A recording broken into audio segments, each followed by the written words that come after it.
Hello, boys and girls. How are you? Happy Wednesday.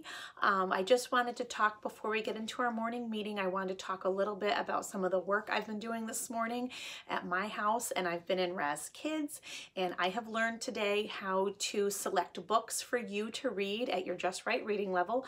So I have done that. You'll find that there are assignments waiting for you when you log into Raz Kids.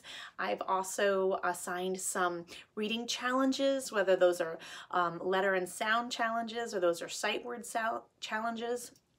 And you'll see those in the flight check when you log into Raz Kids.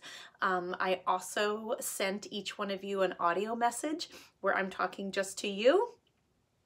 So I hope you enjoy hearing me chat with you about how you're doing with Raz Kids.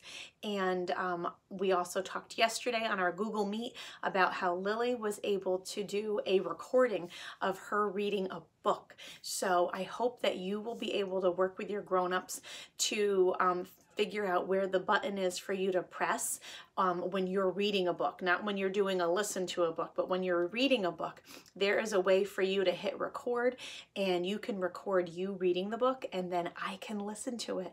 And it's almost like we're at the reading table in the Gold Room, and it's almost like it's Daily 5, and it is my most favorite time of day when I'm able to sit and focus on just you reading. So hopefully you'll be able to make that happen, and then I will be able to send you another message and I'll tell you what I thought about your reading. So I'm really excited and looking forward to that.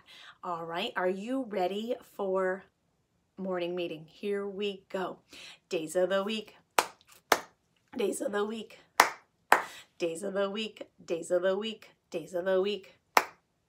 There's Sunday and there's Monday, there's Tuesday and there's Wednesday, there's Thursday and there's Friday, and then there's Saturday. Days of the week, days of the week, days of the week, days of the week, days of the week.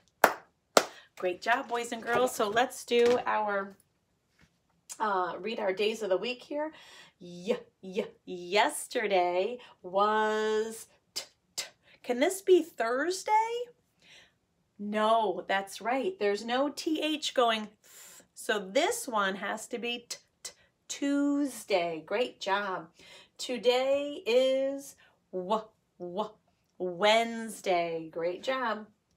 Tomorrow is, there's the TH, Thursday. And there's our sister right there too. Great job, boys and girls. All right, now we are ready for our calendar. Our month is April. That's right, A is saying its name. Here we go. I'm going to come on this side so we can do our math way with our numbers. 1, 2, 3, 4, 5, 6,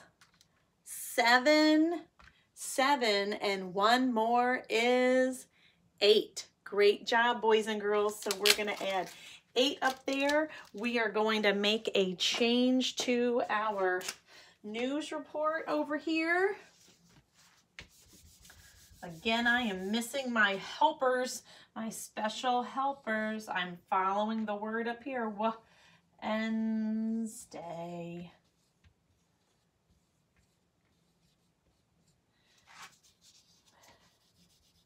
How do I make an S? I make an 8. I make an S and close the gate. That's the way I make an 8. Great job. All right, let's read our news report. Today is Wednesday, April 8th, 2020. Great job, boys and girls. Now we are ready for the weather. Weather watcher, weather watcher. What do you see? What do you see? Tell us what the weather's like. Tell us what the weather's like. Won't you please? Won't you please. And today, when I looked out the weather window here at my house, it looked like it had rained during the night, but nothing was coming down from the sky when I looked. I see there's some rain that may be coming in a little while. So my sky was looking very gray and white, full of clouds. So I went with cloudy, and I checked the thermometer. It definitely feels a little cooler today than it did yesterday. So we're feeling a little chilly in Mrs. Groth's house. So let's read our news report, or weather report rather. The season, remember there's our EA. EA is a vowel team. When EA is together in a word, E is saying its name. The season is spring. There's that ING. The weather, there's an sister at the end, ER. The weather is cloudy and cool. The trees were not moving, so we're not putting anything down for wind, and nothing is coming down from the sky at my house right now, so I cannot put anything down for precipitation, even though some had happened earlier. All right, I wanted to share with you, boys and girls, a lovely thank you note that I got from my neighbor across the street. His name is Caleb, and he is in 1st grade. And I had shared with him some Magic Treehouse books. Mr. Groth had me clean out the basement, and Mrs. Groth's got a whole library in her basement from all the different grades that I have taught. So I asked if Caleb would like to read those books, and sure enough, he has really been enjoying learning about Jack and Annie, the 2 characters in Magic Treehouse. So yesterday, in my mailbox, I found a thank you note from Caleb, and I said, I'm going to share this with my kindergartners, Caleb. He did a very nice job. So in my note, it says, thank you. Look at those nice finger spaces between the words. And he has a period. Thank you. I like Magic Treehouse.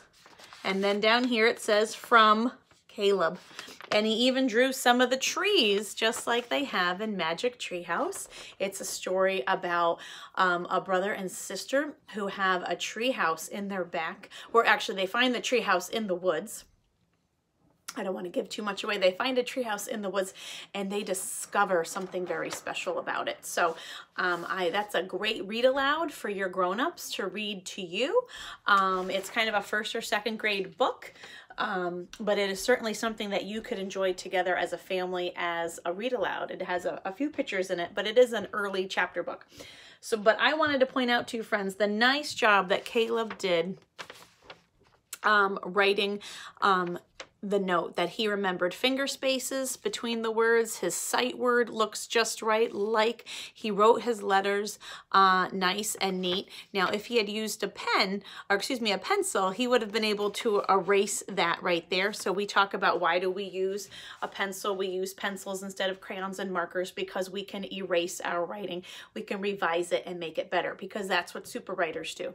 They work really hard to make their writing easy to read with finger spaces, with trying to write as neatly as they can, erasing things all the way so we don't have a lot of crossouts, getting their sight words to look just right, and trying to include pictures that help the reader who's reading your writing understand what the words is. So just like we check the pictures as a reader to understand what the writer of the book that we're reading is trying to tell us, people look at our pictures and try and use that to figure out what we're saying. So I wanted to share that great job by Caleb, and I was thinking, you know, since you're stuck at home and we can't get out and see all the people in our lives that we love and care about, this would be a great opportunity for you to write notes to people that you love. So you could write notes to your neighbors. That would definitely brighten their day. If you have some neighbors who are older and they can't get out and they don't have family to be checking in on them, you could send notes to them.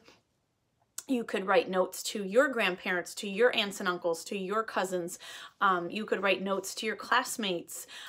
You could be writing notes and letting people know that even though we can't go and see them right now, we are still thinking about them. So I hope that today you will sit down for a few minutes and maybe write a note to someone, and that will be a great way to brighten their day. All right. Have a wonderful Wednesday. I'll see you all tomorrow. Bye.